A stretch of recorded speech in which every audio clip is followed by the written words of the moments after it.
It started with a small headache that wouldn't go away.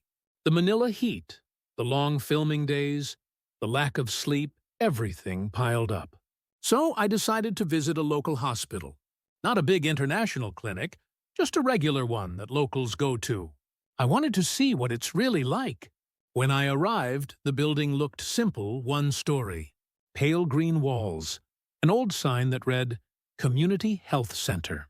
No shiny lobby, no automatic doors. Just people sitting on plastic chairs outside, chatting and waiting their turn. It reminded me more of a small town office than a hospital.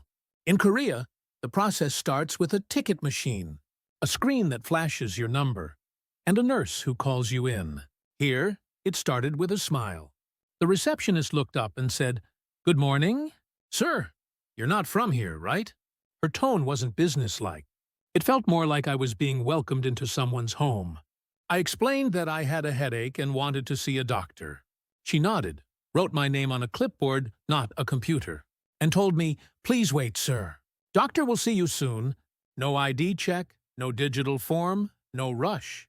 Just paper, pen, and trust." While I waited, I looked around. There were mothers holding babies, workers in uniforms, a student studying quietly in the corner. Everyone seemed calm. In Korea, hospital waiting rooms feel tense. People looking at their phones, annoyed by the delay. Here, people were talking, laughing softly, sharing snacks. It felt like a community, not a queue. After a few minutes, the nurse called my name Sir Danny. Not patient number 12, but my actual name. That small thing made a big difference. When I stood up, she smiled and said, "Don't worry. Doctor is very kind."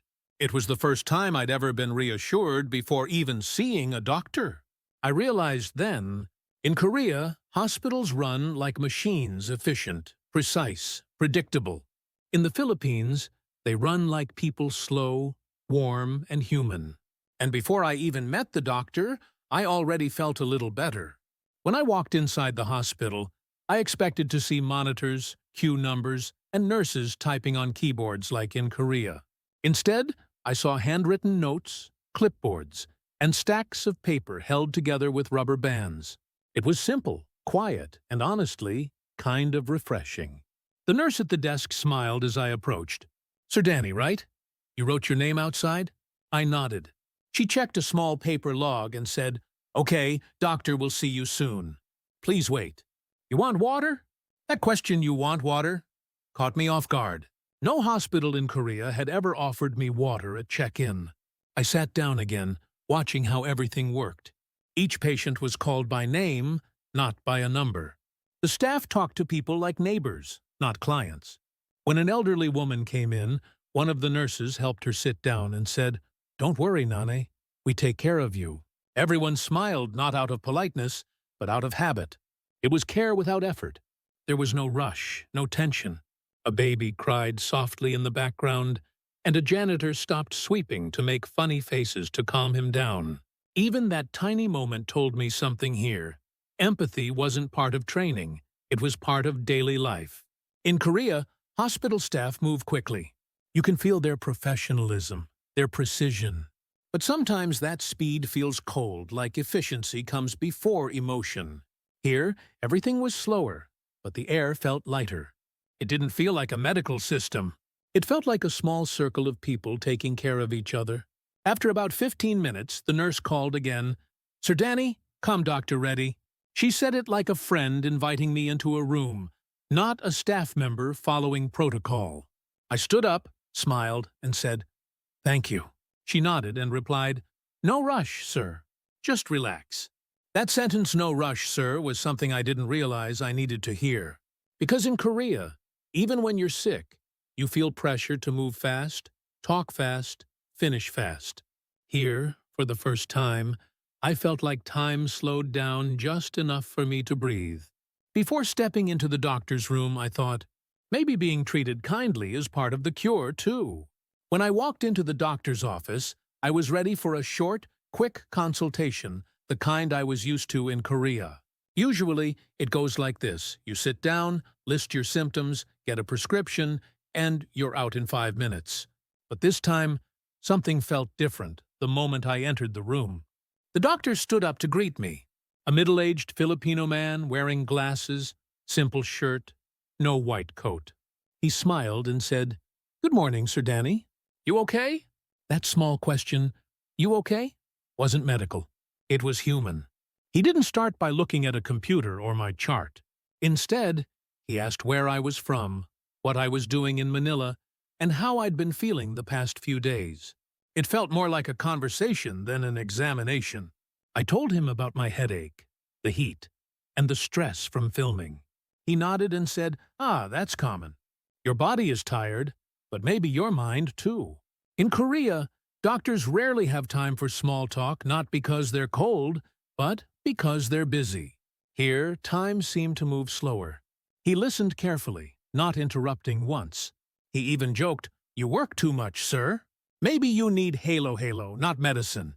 We both laughed. Then he checked my blood pressure, temperature, and eyes. Everything was simple, but attentive. No rushing, no typing while talking. When he finished, he leaned back in his chair and said, "You don't need strong medicine. You need rest, water, and maybe some peace." It sounded more like advice from a friend than from a doctor. He wrote my prescription by hand and tore the paper gently. The handwriting was almost like art, neat and patient. Then he looked at me and said, "If not better, come back. Don't pay again, okay? We just fix it." That caught me completely off guard. In Korea, follow-up visits are part of the system, not free, not personal. Here, it felt like someone genuinely wanted me to get better. Before I left, he shook my hand firmly but kindly and said, "Take care, Sir Danny. Health is not only body, it's balance." As I stepped out of the room, I realized that the visit wasn't just about treatment. It was about connection. For the first time in a while, I felt like a patient, but also a person. After the checkup, I walked back to the reception desk to pay. In Korea, this is the part where the efficiency kicks in: barcode scan, insurance card, automatic billing, done in seconds. But here, it was a completely different rhythm. The same nurse who checked me in was waiting with a smile. She pulled out a small receipt book, flipped through a few pages, and wrote the total by hand. "Consultation 600, she said softly. "That's around 15,000 won. I blinked. In Seoul, that amount might not even cover registration fees. Then she added, "If you buy medicine here, total 900. Already includes consultation.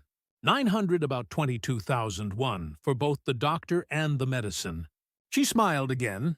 "No extra charge, sir. Doctor said you just need rest and water." I stood there for a second, a bit stunned. It wasn't just about the price, it was the tone. No sense of transaction, no pressure, no rush. Just care, simplicity, and honesty. She handed me a small brown paper bag with my name written in blue ink, Danny. Inside were 2 small pill packs and a handwritten note. "Take one after breakfast and drink more water. Get well soon." That note hit harder than any hospital SMS reminder I'd ever received in Korea. Outside, I stopped for a moment to look at the bag again. No logo, no branding, no sterile plastic, just a piece of paper that carried genuine warmth. A reminder that medicine isn't the only thing that heals. I walked past a pharmacy across the street, brighter, bigger, air-conditioned, but I didn't feel like going in. Because somehow this little clinic, with its paper receipts and handwritten notes, had already done more than enough. When I told a local friend later about the price, he laughed. "See, sir? Here, healthcare is slower but kinder." And he was right. It's not perfect. Sometimes the wait is long, sometimes the tools are old. But the people? They make up for everything. That night, as I took the small pill and lay down, I realized how different this experience felt from back home. In Korea, I always left hospitals with medicine in hand and stress in my head. Here, I left with lighter steps, not because of the treatment, but because I'd been treated like a person. The next morning, I felt much better. My headache was gone and my mind was clear. But even more than the medicine, it was the experience that stayed with me. The warmth, the patience, the way people treated me like a friend, not a file number. I sat in a cafe that morning, thinking about how different things are back home in Korea. Hospitals there are amazing, modern, high-tech, perfectly organized. You get quick results, accurate diagnosis, and spotless efficiency. But sometimes it feels mechanical. You move fast through the system, but the system doesn't move with you. It pushes you forward, but never pauses to ask how you feel. In the Philippines, everything was slower, maybe even a little chaotic at times. But in that slowness, there was empathy. People looked at you, smiled, talked, remembered your name. They didn't just heal your body. They healed the space around you, the stress, the worry, the distance. When I thought about the doctor's words, health is not only body, it's balance. I realized what he meant. Balance between system and soul, between precision and compassion. Korea has mastered the science of medicine. The Philippines has mastered the heart of care. And maybe real healing happens somewhere in between. I looked at the small brown bag again, still sitting in my backpack. Danny, written in pen, slightly smudged from the humidity. A simple thing, but it reminded me that care doesn't always need to be perfect. It just needs to be personal. Before heading out, I sent a message to Marites, the nurse, thanking her for the kindness. She replied a few minutes later, "Thank you, Sir Danny. Don't work too hard. God bless." And just like that, I smiled. Because even after leaving the clinic, the care didn't end. That's when it hit me. Efficiency can cure your symptoms, but empathy can cure your spirit. And maybe that's the biggest difference between a hospital and healing.